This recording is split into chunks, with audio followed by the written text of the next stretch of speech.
Delhi SGFI national school games karate प्रतियोगिता में वलसाड़ के तीर्थ नायका ने जीता ब्रॉन्ज मेडल। दिसंबर 2023 में national school games SGFI championship का आयोजन दिल्ली में किया गया था, जिसमें देश के अलग अलग राज्यों से स्पर्धकों ने हिस्सा लिया था। इस प्रतियोगिता में गुजरात राज्य के वलसाड़ जिले से निहोन शोतोकान कराटे एसोसिएशन के प्रमुख सेंसई चेतन शिर्के, सेंसई दर्शन पटेल, सेंसई केयूर पटेल तथा कोच ललिता शिरदे और श्रेया एस भैया के मार्गदर्शन में वलसाड़ के तीर्थ नायका ने हिस्सा लिया था। तीर्थ ने अपना उत्कृष्ट प्रदर्शन करते हुए इस प्रतियोगिता में ब्रॉन्ज मेडल जीतकर पूरे वलसाड़ जिले का नाम रोशन किया है। इस उत्कृष्ट कार्य के लिए एसोसिएशन के संचालक, तीर्थ के माता पिता और अन्य लोगों ने उसे ढेर सारी बधाइयाँ दी है। મારું નામ તીર્થ રીતેશ નાયકા છે। મને કોચ છે Chetan sir, Darshan sir, Keyur sir, Lalita ma'am, Shreya ma'am, એ લોકો મને બધું ટ્રેનિંગ અપાવે।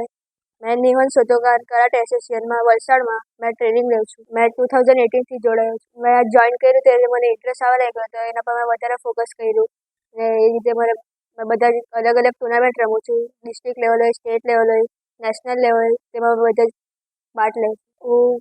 હું હમણાં દિલ્હી ગયો હતો એસજીએફઆઈ સ્ટેટ નેશનલ રમવા, એમાં મને બ્રોન્ઝ મેડલ મળ્યો।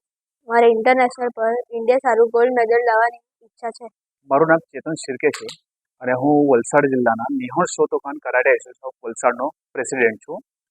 અમારું ફેડરેશન ઓલરેડી અમારા કલ્પેશ સર મકવાણા જે નિહોણ શોતોકાન કરાટે એસોસિએશનના ડાયરેક્ટર છે અને કરાટે ડુ ફેડરેશન જે આપણા ગુજરાતની ગવર્નિંગ બોડી છે એના પ્રેસિડેન્ટ પણ છે। એકચ્યુઅલી અમારા ત્યાં કેવું છે કે આ તીર્થને છોડીને પણ ઘણા બાળકો એવા છે જે સ્ટેટ નેશનલ ખેલ મહાકુંભ એસજીએફઆઈની અંદર પણ મેડલ મારી ચૂક્યા છે અને સાથે સાથે વલસાડ જિલ્લા માટે રિપ્રેઝન્ટ થઈ ચૂક્યા છે। અમે એકચ્યુઅલી શું કરતા હોય છે, અમારે ત્યાં કોઈ પણ બાળક આવે ટ્રેનિંગ માટે તો સૌથી પહેલાં અમે એને ઇન્ટરેસ્ટ જાગો થાય આ ફિલ્ડને લઈને, એના માટેની અમે ઘણી બધી એવી ટેકનિક્સ હોય છે, ટ્રિક્સ હોય છે જે અમે અપ્લાય કરતા હોય છે। જેના કારણે શું થાય કે દરેક બાળક જ્યારે પણ ક્લાસીસમાં આવે તો દરેક બાળકને ઇન્ટરેસ્ટ હોતો નથી આ એક્ટિવિટીમાં, તો એમને પહેલાં તો એના પ્રત્યે એક પ્રેમ જાગે આ રમત પ્રત્યે। તો એના માટે અમે ઘણી બધી એવી એક્સરસાઇઝ છે, ફન એક્ટિવિટીઝ છે, જે બધું કરીને એમને એક પ્રોપર વેમાં એમનું મેન્ટલી પણ સાયકોલોજીકલ પણ એમને કનેક્ટ કરીએ છીએ આ એક્ટિવિટી સાથે, કે જેથી એમનો એક ગોલ રેડી થાય કે એટલીસ્ટ અમારે એટલીસ્ટ એક ટુર્નામેન્ટ લઈને એક મેડલ જીતવો છે। તો આ રીતે અમે એમને પહેલાં ટ્રેનિંગ કરતા હોય। યસ, હવે એકચ્યુઅલી આમાં કેવું છે સાહેબ કે આપણા છોકરાઓ સ્ટેટ નેશનલ સુધી ઓલરેડી પહોંચી ગયા છે અને હવે અમારું ટાર્ગેટ છે ઇન્ટરનેશનલ। અને વલસાડ જિલ્લાની એક ગવર્મેન્ટ બોડી છે કરાટેની, જેનું નામ છે કરાટે ડુ ફેડરેશન વલસાડ। એ બોડીમાં પણ હું જનરલ સેક્રેટરી છું ને આ બોડી અને આ સંસ્થાનું કામ જ એ છે કે વલસાડની કરાટે રમતના પ્લેયર્સ લોકોને ઇન્ટરનેશનલ લેવલ સુધી પહોંચાડવાના। તો અમે લોકો શું કરતા હોય છે કે દરેક વર્ષે અમારા જેટલા પણ ક્લાસીસના બાળકો હોય છે જેને આ સ્ટેટ નેશનલ પ્લેયર્સ છે એમને કરાટે એક્ટિવિટીને છોડીને પણ અમે ઘણી બધી અધર એક્ટિવિટી કરાવતા હોય છે, જેવી રીતના કે એમને મસ્ક્યુલર ટ્રેનિંગ, કાર્ડિયો ટ્રેનિંગ છે, પ્લસ સાથે સાથે ડાયટ આ પણ અમે પ્રોપર ફોલો કરાવતા હોય છે। કારણ કે અમારે ત્યાં જેટલા પણ ટ્રેનર છે એ વેલ ટ્રેન છે, સર્ટિફાઈડ ટ્રેનર છે, બધી રીતના ડાયટમાં પણ સર્ટિફાઈડ છે, એમને પ્રોપર એક્સરસાઇઝ જે ફિટનેસ એક્સરસાઇઝ આવે છે એની અંદર પણ પ્રોપરલી એ સર્ટિફાઈડ છે। કારણ શું થાય છે કે નેશનલ લેવલ સુધી ઠીક છે, પણ જ્યારે ઇન્ટરનેશનલ લેવલ રમવાની વાત આવે તો ત્યારે ઘણી બધી અલગ અલગ કન્ટ્રીના પ્લેયર્સ આવતા હોય છે અને એ ઓલરેડી એડવાન્સ લેવલ પર ટ્રેન થઈને આવતા હોય છે। મીન્સ કે કરાટે ક્લાસ છોડીને પણ એ લોકો ઘણી બધી ફિટનેસ ટ્રેનિંગો કરતા હોય છે, જેને તમે ઘણા બધા આપણે એથ્લીટ્સ પર્સનને જોયા હશે, પ્લેયર્સને જોયા છે, જે લોકો જીમમાં પણ જઈને અમુક એક્ટિવિટી કરતા હોય છે, મસલ્સ ટ્રેનિંગ છે, કાર્ડિયો ટ્રેનિંગ છે, આ બધી કરે જો કે જરૂરી છે। એક સ્ટેમિના, સ્ટ્રેન્થ આના માટે આપણી એક્સરસાઇઝ પણ જરૂર છે। એના માટે અમે અમારા બાળકોને જેટલા પણ અમારા ક્લાસના બાળકો છે સ્ટેટ નેશનલ પ્લેયર્સો એને એ એક્ટિવિટી ક્લાસની એક્ટિવિટી કરાવીને પણ અમે અમારે ફિટનેસ ક્લબની પણ એક્ટિવિટી અમે એમને કરાવીએ છીએ, જેથી એમનો સ્ટેમિના પણ બિલ્ડઅપ થાય અને સાથે સાથે એમને એક સ્ટ્રેન્થ પાવર પણ વધે।